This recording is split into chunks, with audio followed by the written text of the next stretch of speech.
hadirin ma'asyiral muslimin rahimakumullah.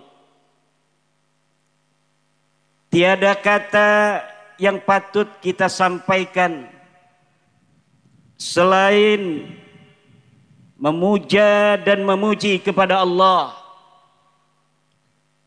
Tuhan semesta alam, Tuhan yang maha besar,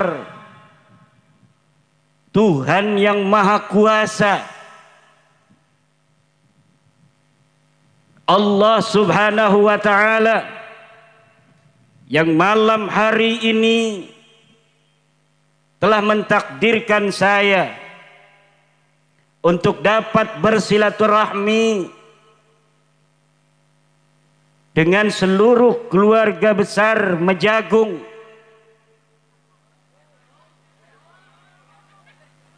Mejagong, ya Mejagong,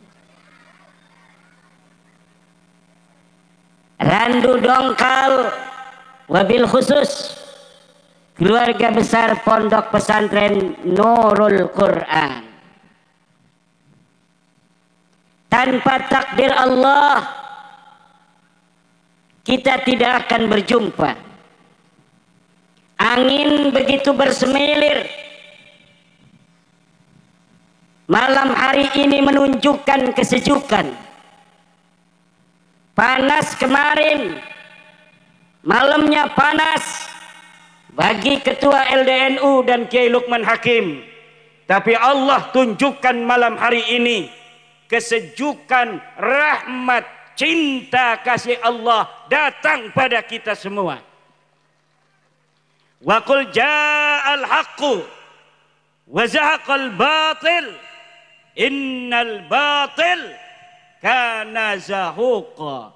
Ya qaharu ya jabbar, ya qaharu ya jabbar, ya qahar ya jabbar. Sing ngelawan NU lungkat, ngelawan NU, ngelawan NU, wali pun akan Allah cabut kewaliannya kalau berani melawan Nahdlatul Ulama di tanah Indonesia tercinta. Sallu ala Muhammad.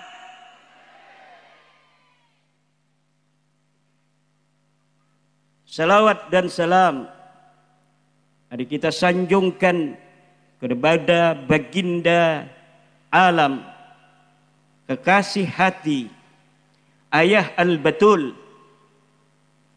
kakek dari Hasan, kakek dari Husain, kakek daripada Ali Zainal Abidin, kakek daripada Muhammad Al-Baghir, kakek daripada Ja'far As-Sadiq, kakek daripada Ali Al-Uraidi, kakek daripada Muhammad An-Naqib, kakek daripada Isa An-Naqib, kakek daripada Ahmad bin Isa, kakek daripada Muhammad, kakek daripada Ali, kakek daripada Husain. Cukup sampai di situ 3 anaknya. La walada illa salasa. Beliau adalah baginda, kekasih jiwa yang harus kita bela kemuliaan dan kehormatannya. Namanya, anak-anaknya, cucu-cucunya. Beliau adalah Habibina wa Syafi'ina wa Maulana Muhammad, wa Maulana Muhammad, wa Maulana Muhammad. Ya Rabbi bil Mustafa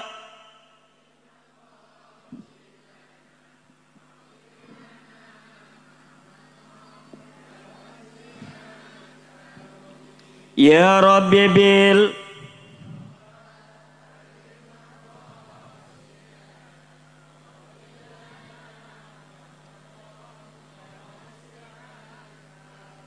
يا رب بالمالك احفظنا ولا تجعلا من لا يرانا بحب مالك الأمم.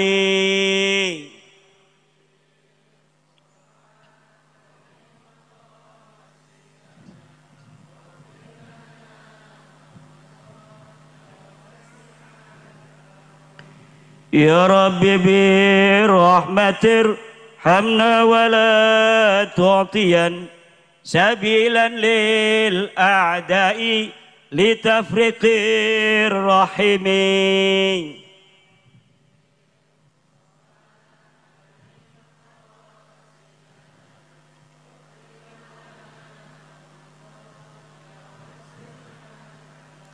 يا رب بالمخدوم لنهضة العلماء انظر ولا تتركن خدمة الحكم.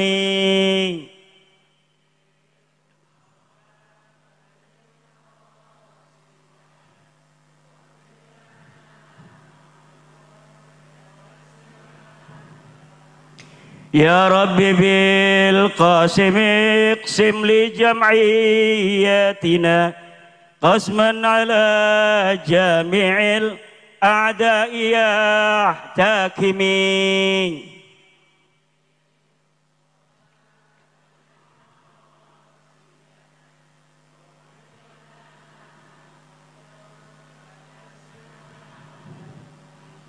يا رب بالجعفر خلص عقيدتنا من شبه الوهابية كل مجتسم.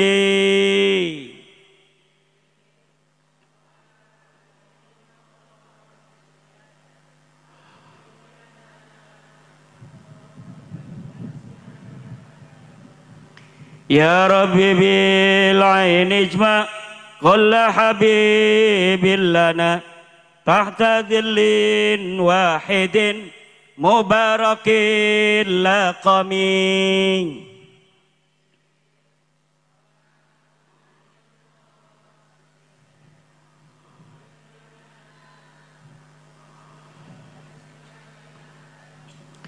يا رب بالشاهد احقر كل حاسدنا وكل طرف منهم ولسان شتم.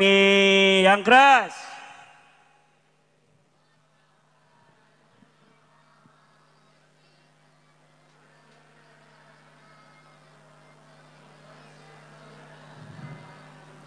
يا رب بالعمر سعد ما طلبنا سهل به وارضيا يا واسع الكرم.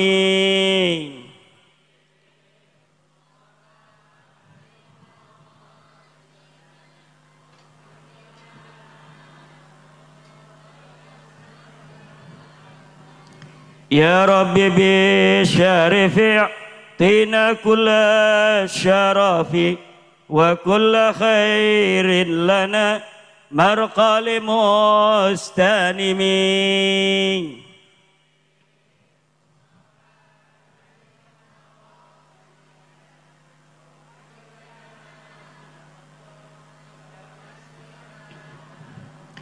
يا رب بالنواوي ارحم مشايخنا وعطرنا قبورهم بالنعم.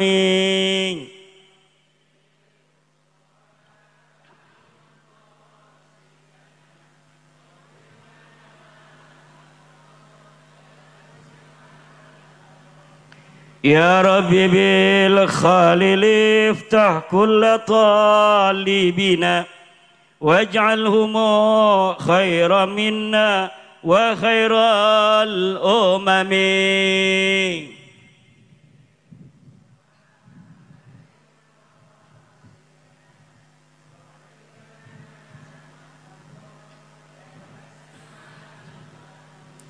يا رب بالهاشم اقبل كل ما دعونا salatuhu wassalam li akramil umami.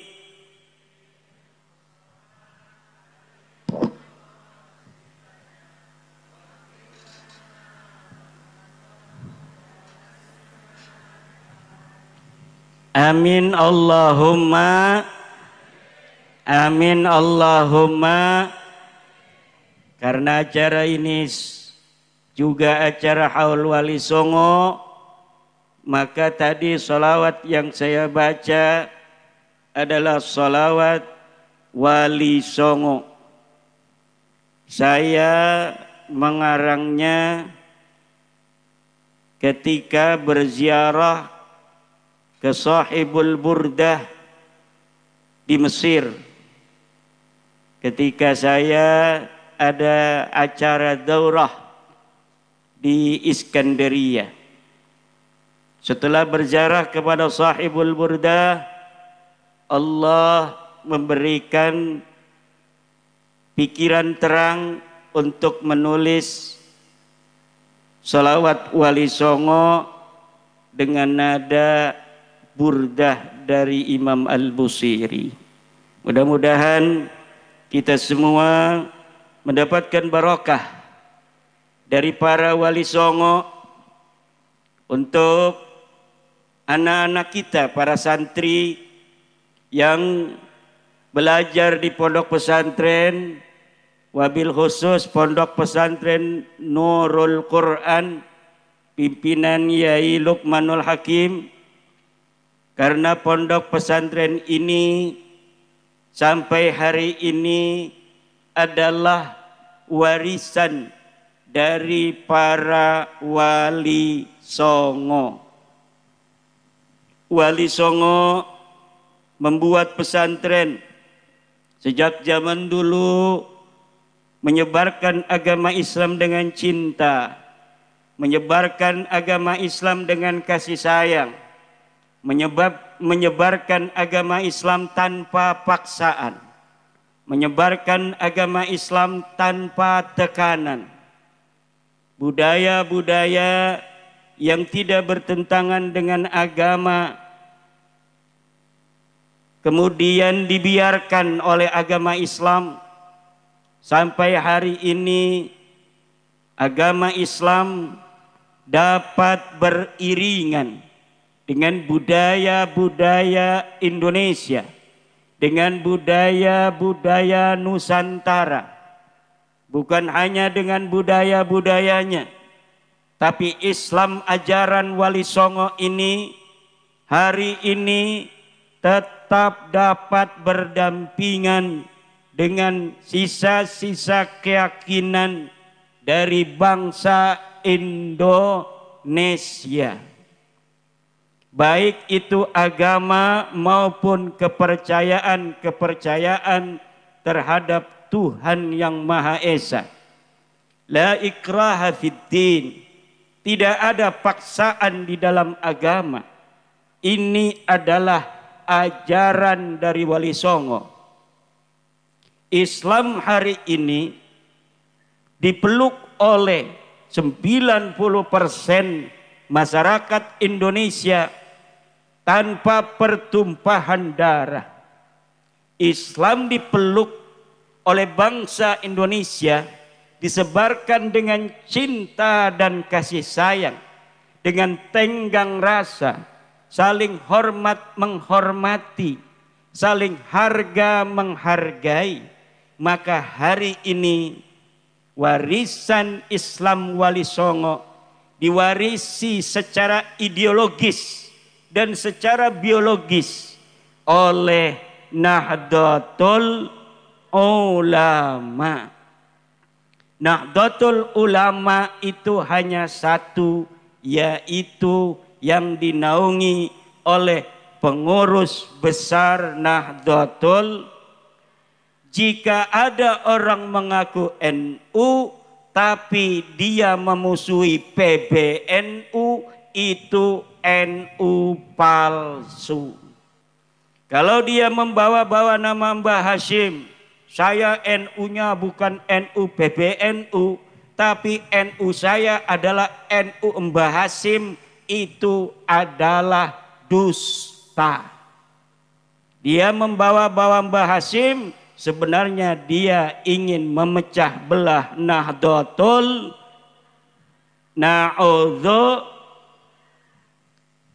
Doa Mbah Hasim selalu bersama hasil muktamar. Doa Mbah Hasim ada di hasil muktamar.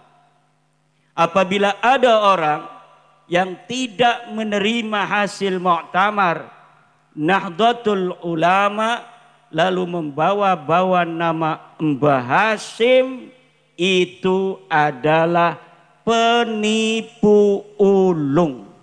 Yajibu alaihi ayyatuba halan. Wajib dia bertobat kalau masih ingin mendapatkan keberkahan dari Nahdlatul Ulama. Amin ya rabbal. Malam hari ini ibu-ibu yang lagi melongo,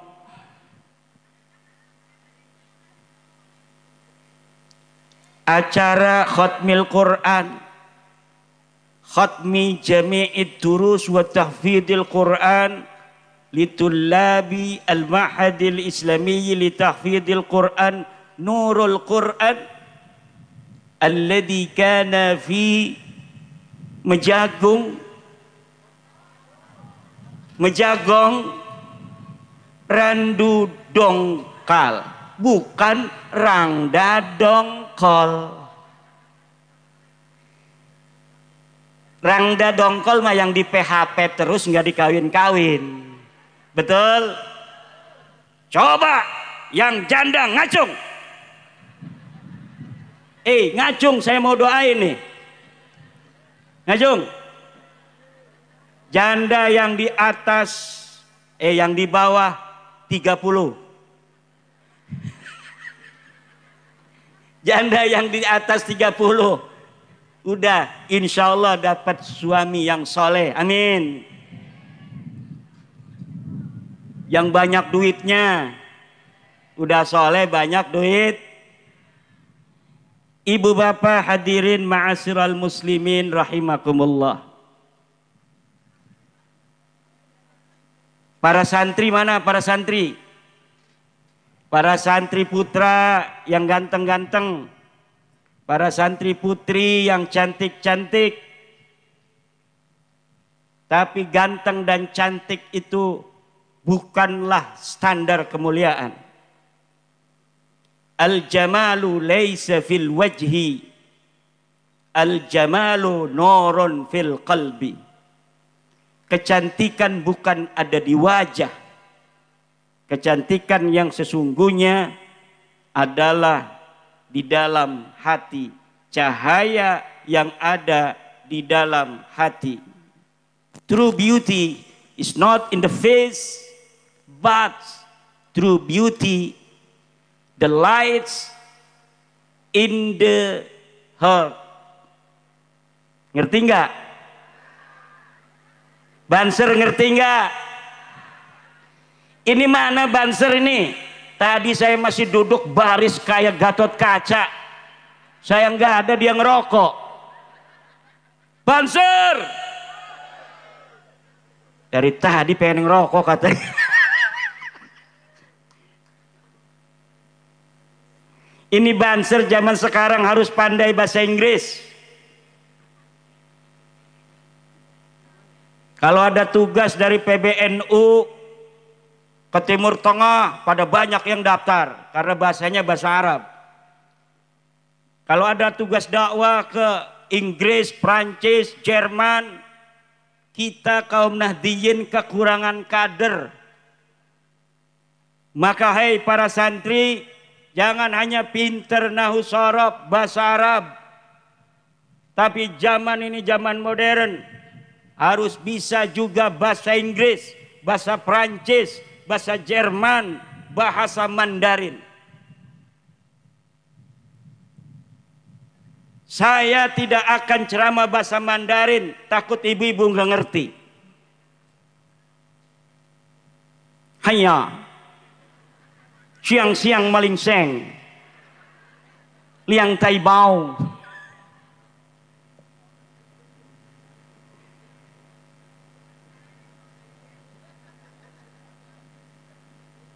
Hadirin ma'asyiral muslimin rahimakumullah.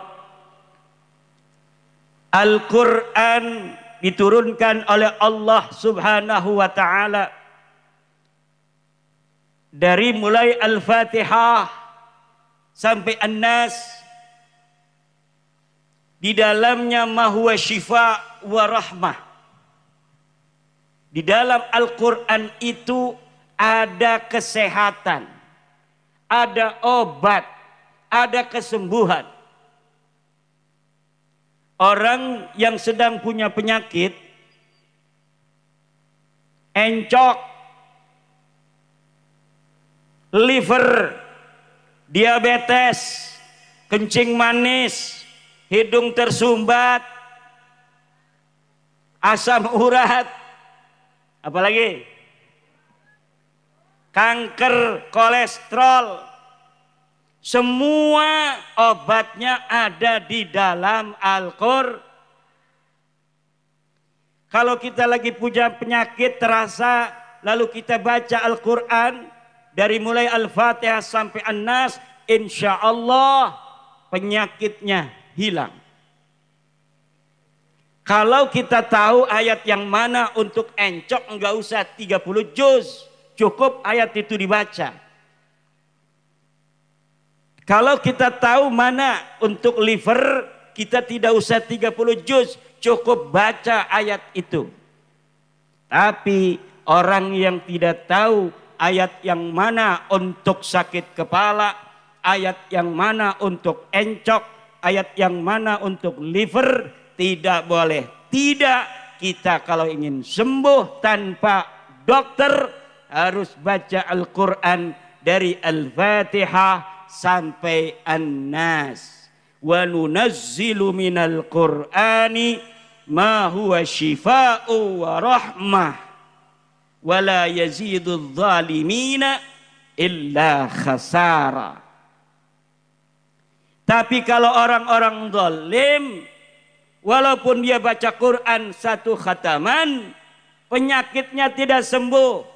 Kenapa? Karena penyakit yang Allah berikan untuk orang zalim adalah pelebur dosa. Di sana ada rahmah. Jadi ada syifa, ada rahmah. Kasih sayang Allah. Kalau kasih sayang Allah kepada hambanya tidak akan dikasih sembuh. Karena dengan dikasih penyakit oleh Allah, dia baru sadar. Kalau dikasih penyakit oleh Allah, dia baru sadar tidak mau lagi berbuat dosa. Maka di dalam Al-Quran ada syifa'un, ada rahmatun. Kita orang awam pengennya syifa. Orang-orang yang sudah dekat dengan Allah pengennya rahmah. Kalaulah di dalam sakit Allah mencintaiku, maka aku memilih sakit daripada sehat. Kalaulah dalam keadaan tidak punya duit Allah mencintaiku, maka aku memilih tidak punya duit daripada punya duit. Itu orang-orang yang sudah dekat dengan. Kalau kita ya Allah pengen banyak duitnya, betul tidak? Tidak mengerti kalau dia banyak duit, ngaji Qur'annya jarang. Kalau dia banyak duit, gak sempat pengajian mingguan. Kalau Banser banyak duit, dipanggil panglima, dia ogah-ogahan, betul tidak? Maka mau sakit yang Allah beri, mau sembuh yang Allah kasih, bagi orang-orang yang sudah dekat dengan Allah, huma lahu sawa. Keduanya sama bagi dirinya. Wala yazidul zalimina illa khasara. Dan tidaklah orang-orang zalim mendapatkan ditambahi apapun kecuali ditambahi kerugian. Udah waktu sehat nggak mau sholat, pas sakit belum sadar juga. Betul tidak? Ada nggak yang begitu? Lagi banyak duitnya, nggak mau riung mampulung dengan tetangga, udah mesakat, belum juga sadar. Wala yazidudz zalimina illa khasara. Zalim itu ada zalim kecil, ada zulmun kabir. Zalim kecil itu, zalim itu apa? Wad'u syai'i fi ghairi mahallih. Meletakkan sesuatu bukan pada tempatnya, itu zalim. Nah, orang zalim kalau dia sudah baca Al-Quran dari awal sampai akhir penyakitnya belum sembuh, maka itu berarti kasih sayang Allah agar dosanya hilang, dia tidak lagi berbuat zalim. Karena kalau dia itu gagah perkasa, tidak lumpuh, maka kakinya digunakan untuk menzalimi orang lain. Kalau ada orang zalim, Allah biarkan dia dalam kesehatan. Kalau ada orang yang suka mabok, Allah biarkan dia punya duit. Itu ciri-ciri dia tidak dapat rahmah. Dia tidak dapat kasih sayang Allah. Zalim itu jangan jauh-jauh. Zalim kecil itu kayak santri-santri sarung laki-laki dibikin jilbab. Mereknya Atlas. Dibikin jilbab, santri saya banyak. Pas saya lihat ini lagi mau acara sholat Rabu Wakasan kemarin, bulan Sopar hari Rabu, gak muat. Di dalam masjid, di luar itu santri putri, kok ini kepalanya pada sarung laki-laki.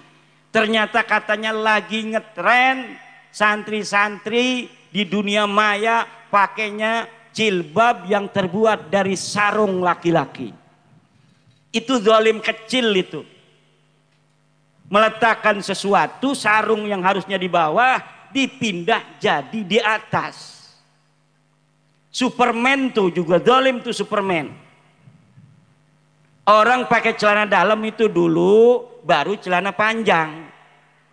Ini Superman celana panjang dulu baru celana dalam. Orang belum haji, dia pakai peci haji. Itu masuk zalim, walaupun zalimnya zalim kecil.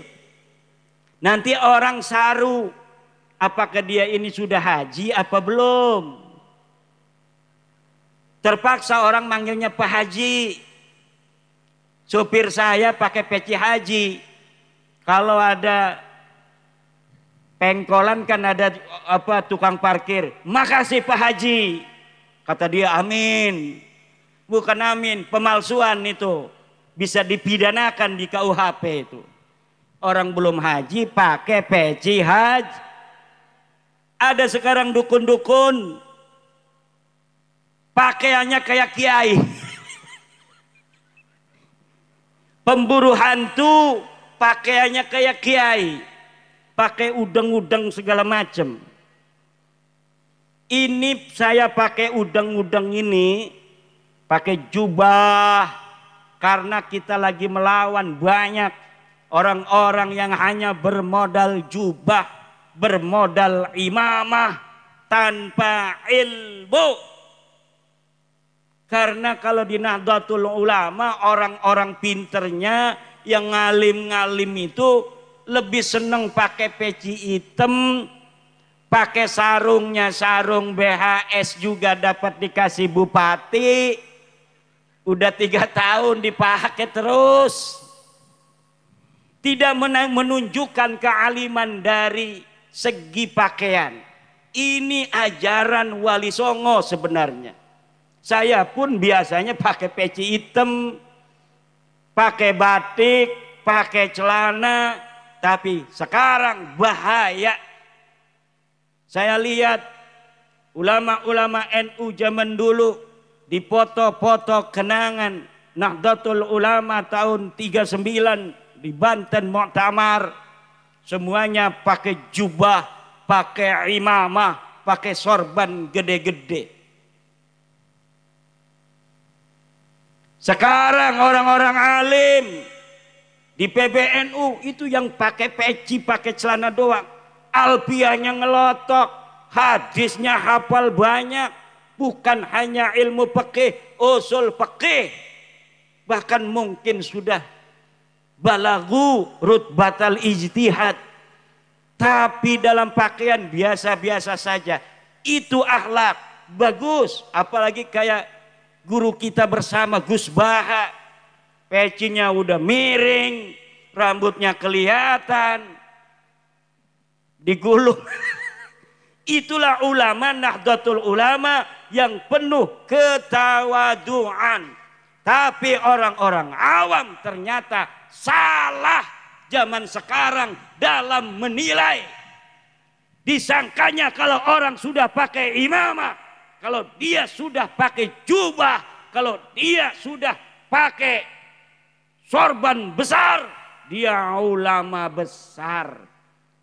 Orang awam tidak tahu, tidak bisa mengukur bagaimana kealiman seorang ulama. Akhirnya para ulama-ulama yang tidak memakai pakaian ulama tidak dihormati dan tidak dimuliakan. Sedang semuanya. Kurang alim apa Gus Yahya Sakuf. Tapi pakai celana, pakai baju biasa, pakai pecinya hitam. Disangkain bukan orang alim oleh orang-orang awam. Yang tahu kealiman Gus Yahya cuma para ulama. Sedangkan para ulama sedikit, orang awam banyak. Kiai Said Aghil Siraj pakaiannya biasa-biasa saja. Sekarang jadi banyak orang-orang awam yang mengidolakan orang yang hanya bermodal jubah, orang yang hanya bermodal imamah. Maka harus ada sebuah pemikiran juga bahwa kita memang harus tawadhu. Itulah ajaran dari Wali Songo. Bukan hanya tawadhu dalam menyembunyikan ilmu para Wali Songo. Wali Songo pun tawadhu dalam menyembunyikan nasabnya yang mulia. Kiai-kiai kita, Kiai Luqman Al-Hakim, saya todong tadi. Nasab kiai coba kemana? Gelagapan, nggak tahu, belum pas. Itu kenapa? Karena memang tidak biasa kita orang Nahdlatul Ulama, murid-murid Wali Songo berbicara nasab. Walaupun nasabnya sahih, jiddan. Orang-orang yang bernasab palsu akhirnya yang dimuliakan. Orang-orang yang tidak nyambung akhirnya yang dihormati.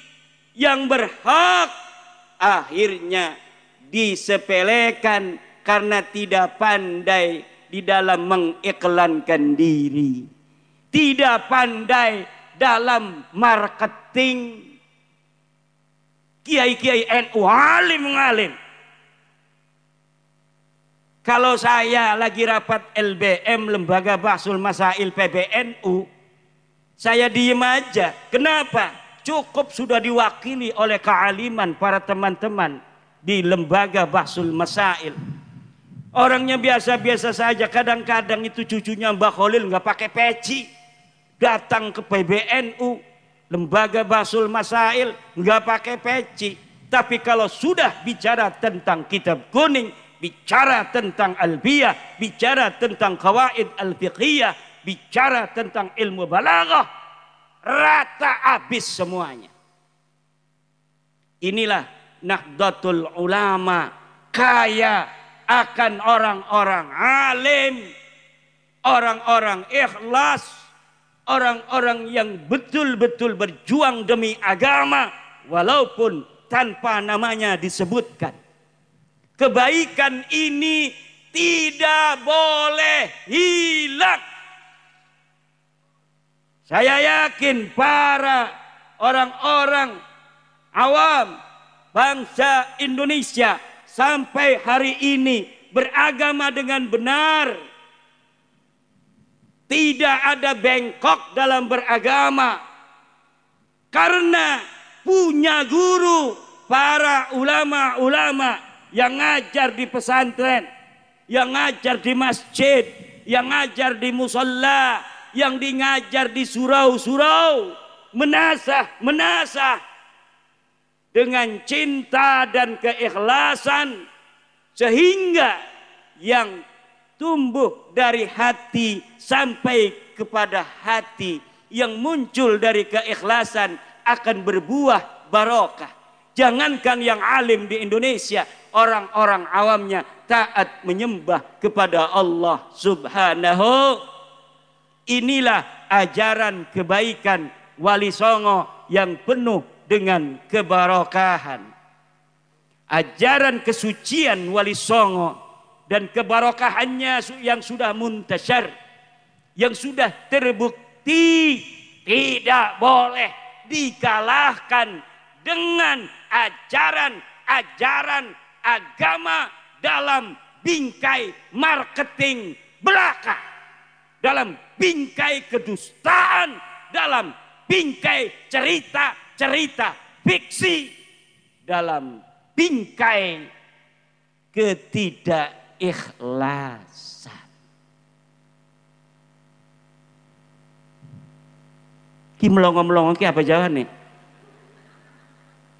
Apa turung dimai kue? Hah? Emangnya teka merene pengen kue?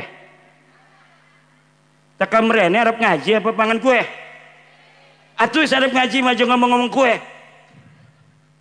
Ngaji ngomong-ngomong kue. Ki ibu-ibu ngelonjor nang apa sih kile?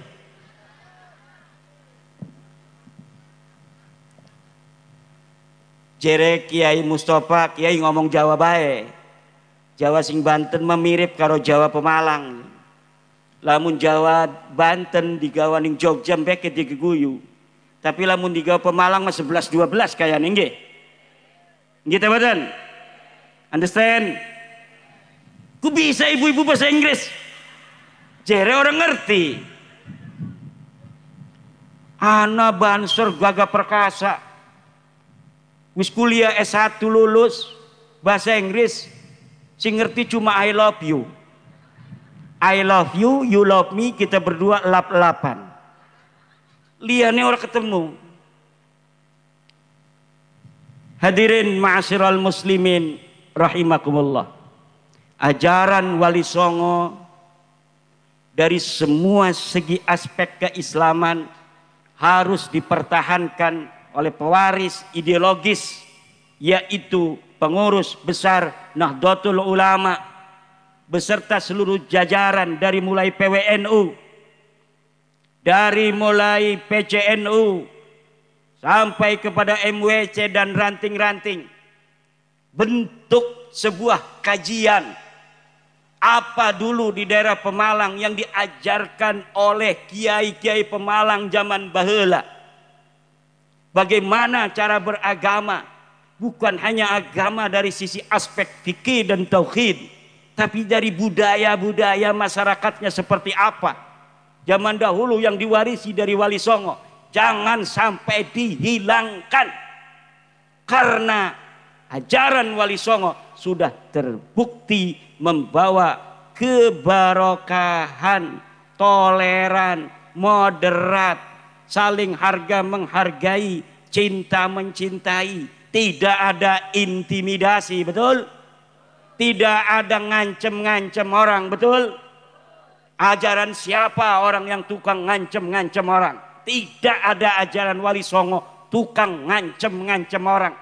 Ada yang salah kalau orang beragama hanya berbeda pendapat kemudian ngancem-ngancem orang.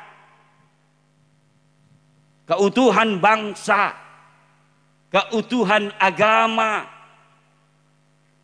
kecerdasan masyarakatnya, itu yang harus dijadikan nomor satu. Tetapi kalau orang suka ngancem orang, kalau bapak-bapak punya anak, anaknya suka ngancem kelompok lainnya, berarti anak bapak salah dalam bergaul dalam bidang keagamaan. Kalau anak bapak sudah kelihatan benci ngelihat polisi, benci ngelihat TNI, benci ngelihat Pak RT, itu ciri-ciri bahwa anak bapak sudah salah dalam bergaul.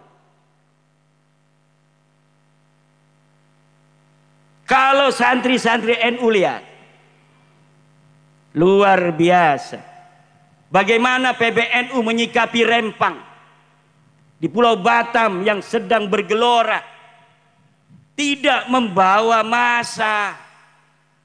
Kalau membawa massa NU nggak muat Jakarta, cukup ketum duduk dengan didampingi beberapa orang, 4 orang, lalu memberikan masukan kepada pemerintah bahwa, kata PBNU dalam bahasa saya, kasus Rempang harus diselesaikan dengan seadil-adilnya, dengan menghormati hak-hak masyarakat, dengan tidak membela para pengusaha, tetapi membela rakyat kecil. Itu PBNU. Dikutip hasil Muktamar Lampung bahwa merampas hak rakyat menurut Muktamar Nahdlatul Ulama di Lampung hukumnya haram. Pembangunan harus tetap berjalan, prosedur yang ditempuh harus tetap ada, tetapi jangan sampai merugikan rakyat kecil. Itu kata PBNU. Tanpa caci maki, tanpa teriak-teriak di jalan, itu bisa diterima oleh pemerintah. Dan pemerintah sekarang sedang berusaha sekeras mungkin agar kasus Rempang yang melibatkan para pengusaha, dan di situ ada rakyat-rakyat yang merasa teraniaya, dapat kemudian merasa hak-haknya dibela oleh pemerintah, bukan hanya kepada pengusaha-pengusaha, tetapi tetap investasi yang hasil duitnya untuk bangun jalan di Mejagong, yang hasil duitnya untuk menggaji para polisi, menggaji TNI untuk menjaga kita.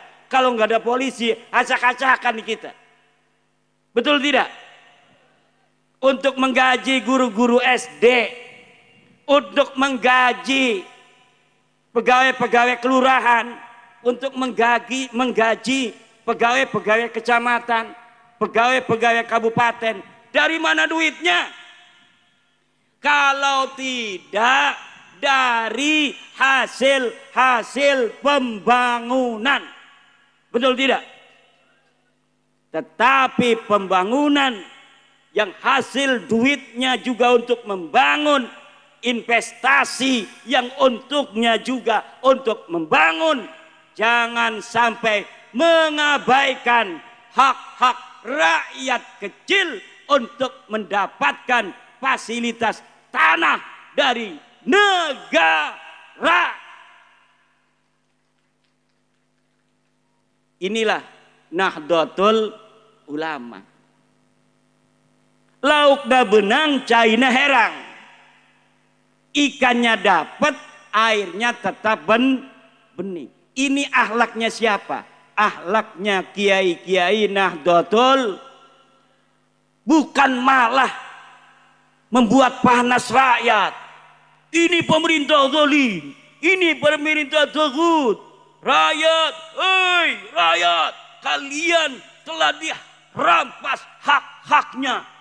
Hei rakyat, kalian telah ditipu, kalian telah dibohongi. Dengar. Itu namanya ngompor-ngompori rakyat, betul tidak? Hei rakyat Rempang tanah Melayu, kalian sekarang sedang dijajah. Kalian harus melawan. Ini waktunya berjihad. Takbir. Dianya nggak ke sana. Betul tidak? Jangan sampai begitu. Itu bukan akhlak Nahdlatul Ulama. Akhlak Nahdlatul Ulama adalah bagaimana mengiringi pemerintah dalam kebaikan, menasehatinya kalau dilihat ada yang kurang lurus. Pemerintah sekarang ini mungkin berpikir ini sesuai prosedur dari yang ditandatangani dalam kesepakatan MOU tahun 2004. Kemudian ada orang yang menempati penduduk asli, tapi banyak juga pendatang-pendatang yang tidak berhak.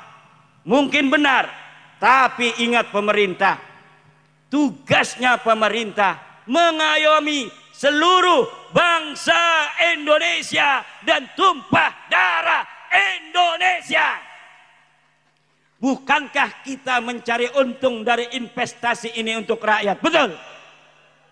Lah kalau untuk rakyat, ini rakyat. Maka ini saja dulu yang dinomorsatukan hak-haknya, tolong dipenuhi. Kita doakan nanti akan dapat untung lagi dari investasi yang lain. Amin ya Rabbal. Karena kita dalam amar ma'ruf nahi mungkar, kata Rasulullah, man ra'a minkum mungkaran falyughayyirhu biyadi fa illam yastati' fa bilisani wa illam yastati' fa biqalbih dzalika ad'aful. Siapa orang yang melihat kemungkaran, rubah dengan tangannya. Ini yang rubah tangannya ini siapa? Polisi, tentara kalau ada musuh dari luar negeri. Kalau musuhnya bukan luar negeri, tentara ngopi-ngopi aja. Karena tentara diciptakan oleh negara Indonesia untuk menjaga ketahanan dan pertahanan negara. Kalau masalah keamanan, orang mau ngaji, ada kiai mau ngaji, diancem-ancem nggak boleh ngaji, kayak PKI, itu urusannya polisi, keamanan namanya, betul tidak? Kalau urusan keamanan kiai, itu urusannya banser. Kalau kiainya merasa tidak aman, bansernya bisa jadi masuk neraka.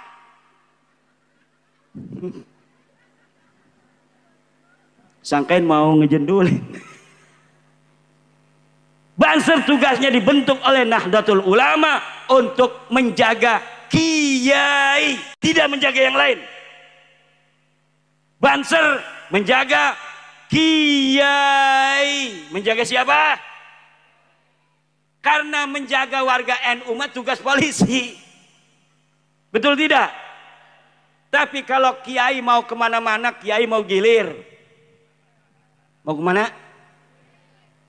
Kalau ada apa-apa gimana? Maka banser harus ikut gilir. Mudah-mudahan ada tetangganya. Kalau rakyat, ini tugas amannya Bapak Polisi dibantu oleh seluruh warga masyarakat untuk menjaga keamanan dan ketertiban. Kalau dengan lisan itu LDNU kiai. Tugasnya LDNU merubah kemungkaran dengan lisan. Dengan hati siapa? Dengan hati adalah orang-orang awam dan kiai. Orang awam dengan pasrahnya, orang alim kiai dengan iman dan tawakalnya. Makanya beda lafad dalika ad'aful iman. Ini dalikanya kembali kemana? Dalika isim isyarah untuk jauh. Hada isim isyarah untuk dekat. Daka isim isyarah untuk jauh. Dalika untuk yang lebih jauh. Hada, daka, dalika. Hadis ini diriwayatkan oleh Al-Khudri. Pertama biyadih, dengan tangan. Yang kedua bilisani, dengan lisan. Yang ketiga biqalbih, dengan hati. Dalika, ini dalikanya kembali harus kepada yang jauh dalam ilmu nahu. Kalau kembali kepada bil qalbi, biqalbihi, maka ini harusnya hada ad'aful iman. Kalau kembalinya kepada bilisanih, menggunakannya dzaka, menurut Ibnu Malik itu adalah untuk jauh. Kalau kembalinya kepada biyadih, menggunakan tambahin lam, dzalika li ta'kidil bu'di bil kafi harfan duna lamin aw ma'ah wal lamu in qaddamtaha mumtani'ah. Berarti dalika ini kembalinya kepada yang jauh. Karena dalika ini adalah isim isyarah jauh. Dalika merubah kemungkaran dengan tangan itu ad'aful iman, yang paling lemah-lemahnya iman. Jadi para kiai orang pada karoning Sahih Muslim syarahe dalika ning Sahih Muslim kembalinya kepada biqalbihi. Merubah kemungkaran dengan hati itu adalah lemah-lemahnya iman. Imam Nawawi pun begitu, ulama-ulama lain begitu. Ini Imaduddin dari Banten beda aja. Ya beda ndak apa-apa, tapi ada dalilnya. Dalilnya apa? Dalilnya ilmu nahu. Waladal bu'din tiqa bil kafi harfan tuna lamin aw ma'ah wal lamu in qaddamtaha mumtani'ah. Kalau pakainya dalika, kembalinya isyarah kepada yang jauh. Kalau pakainya hada, kembalinya pada yang dekat. Ini yang dekat dengan dalika mana? Fabi qalbih. Sedangkan dalikanya yang jauh. Yang jauh mana? Fabiyadi. Fal yughayyirhu biyadi. Maka yang merubah kemungkaran dengan tangan menurut saya boleh berbeda. Gimana? Itu adalah orang yang merubah kemungkaran dengan tangan. Kenapa? Karena urusan merubah kemungkaran itu suatu hal, tingkatan iman itu hal lain. Jadi tertib orang untuk merubah kemungkaran pertama dengan tangannya. Kalau tidak mampu dengan lisannya, kalau tidak mampu dengan hatinya. Udah cukup sampai di situ. Dalika ad'aful iman, ini hal lain. Ingin menerangkan tentang tingkatan iman, bahwa orang yang merubah dengan tangannya itu selemah-lemahnya iman. Ada kiai, ada banser. Suatu hari banser lewat. Ada orang main catur depan musola. Di serambi musola. Main catur. Banser lewat, diapain? Diambil caturnya, dibanting. Betul tidak? Suatu hari lagi, main catur lagi pemuda. Ada kiai lewat, habis ngeriung bawa berkat. Kira-kira kiai mau kayak banser itu enggak? Ngambil catur, langsung caturnya dibanting. Tidak. Bisa jadi yang lagi main catur dikasih berkat. Itu kira-kira tinggian imannya kiai apa tinggian imannya banser? Kiai. Jabatan. Lah ini pikirkan. Ini bukan ajaran sesat. Ini ada dalilnya. Hei, Ki Imad, kalau ngaji jangan pakai nahu doang dong. Tapi pakai ilmu balaghah. Dalika di situ majaz. Maknanya hada. Seperti di dalam Al-Quran, alif lam mim dzalikal kitab, maknanya ditafsiri oleh mufassir ay hadal kitab, dzalika bimakna hada. Al aslu fil kalami al haqiqah, idza tumkinul haqiqah fal aula al haqiqah.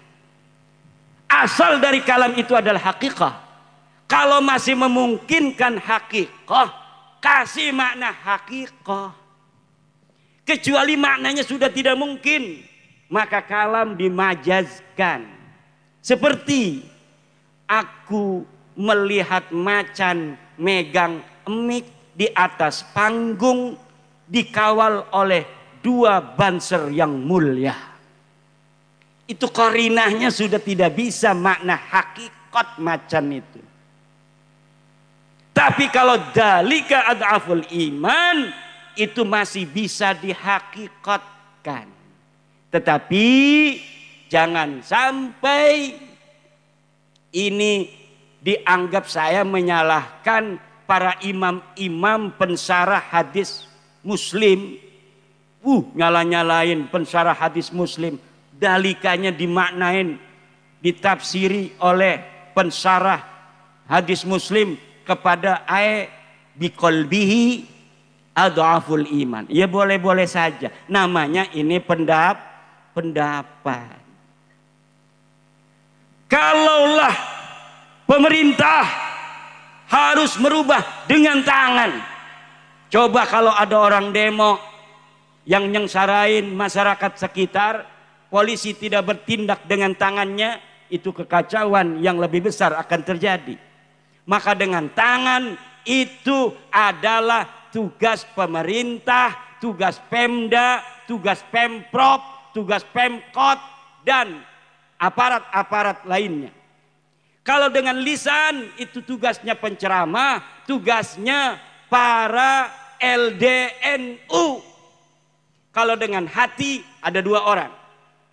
Pertama adalah masyarakat kebanyakan dengan pasrahnya, tawakal nggak bisa, dia pasrah, udah mungkin begini. Kalau kita ngelawan nggak bakal kuat. Kalau kiai dengan iman dan tawakalnya kepada Allah.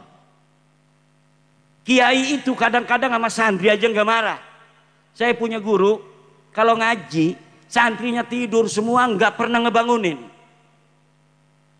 Itu dengan hati, apakah itu selemah-lemahnya iman? Tidak.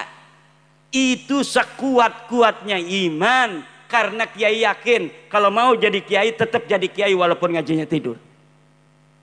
Tapi kalau orang kiai yang galak, santri pada turu, setan sila, kiai ngaji sila turu kabeh, dengan lisannya itu imannya agak kurang. Dia masih harus ada yang namanya iktisab. Apalagi kalau yang sampai datengin itu santri yang tidur, ngejewerin, diseborin semua. Biadi, itu lebih lemah imannya. Pikir ge, aja marah-marah dingin. Kita boten. Ini adalah fikih peradaban. Sekarang ini NU memasuki abad yang kedua, ibu-ibu. Nah, Datul Ulama itu 100 tahun. Ibu-ibu kedelengnya masih anak umur 40. Ibu 50. Kok masih nomokenen sih? Masya Allah. Awet muda ibu ki. Masya Allah. Umur NU sudah 100 tahun. Kita memasuki abad yang kedua. Dalam abad kedua ini PBNU mencanangkan membangun jagat, merawat jagat, membangun peradaban. Merawat jagat, membangun peradaban. Apa aja? Merawat jagat, membangun peradaban. kita tinjau ulang fikih-fikih yang dikarang oleh ulama-ulama kita yang barokah itu, yang sudah 1000 tahun, yang sekira-kira sudah kurang pas lagi kesimpulannya dengan suasana modern hari ini, di mana ada teknologi, ada internet, ada HP, ada Android, ada aplikasi, ada lain sebagainya.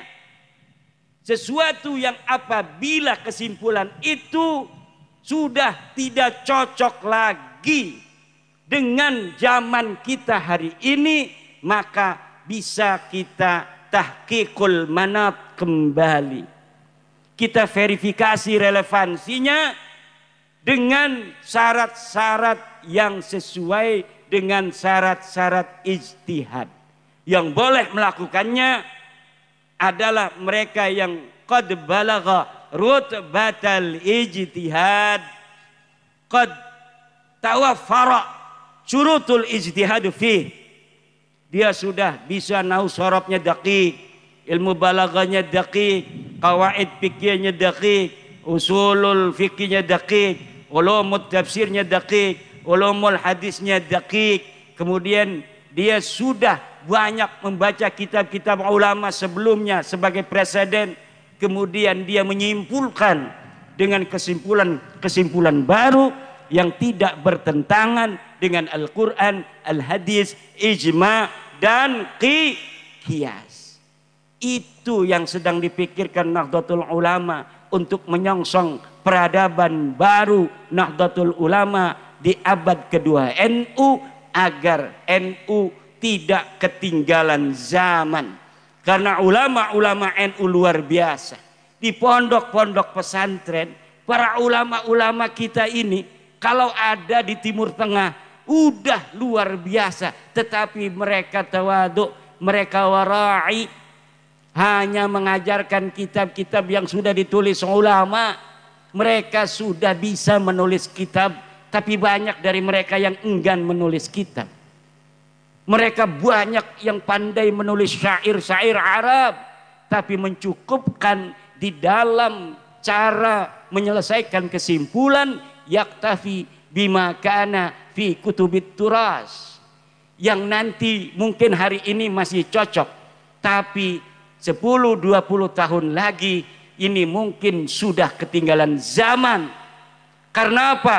Karena teknologi semakin cepat meninggalkan peradaban-peradaban lama, sementara kitab-kitab kita ini tidak bisa menjawabnya kalau tidak ada verifikasi relevansi lagi daripada ilat-ilat fikih yang ada, kesimpulan-kesimpulan yang dihasilkan, maka nanti akan ada kekosongan hukum.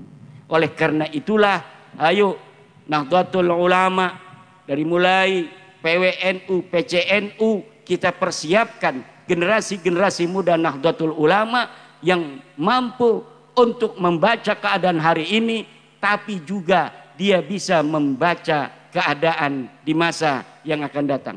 Mudah-mudahan kita penuh barokah, pondok pesantren Nurul Quran, mudah-mudahan Allah berikan keberkahan, santrinya ribuan, gurunya panjang umur, nyainya sabar, guru-gurunya, staf-stafnya semuanya banyak duitnya, dan semakin nambah keberkahannya. Dan keberkahan bagi pondok pesantren Nurul Quran adalah keberkahan untuk masyarakat sekitarnya. Demikian, wallahu huwal muwaffiq ila aqwamit thoriq. Wassalamualaikum warahmatullahi wabarakatuh.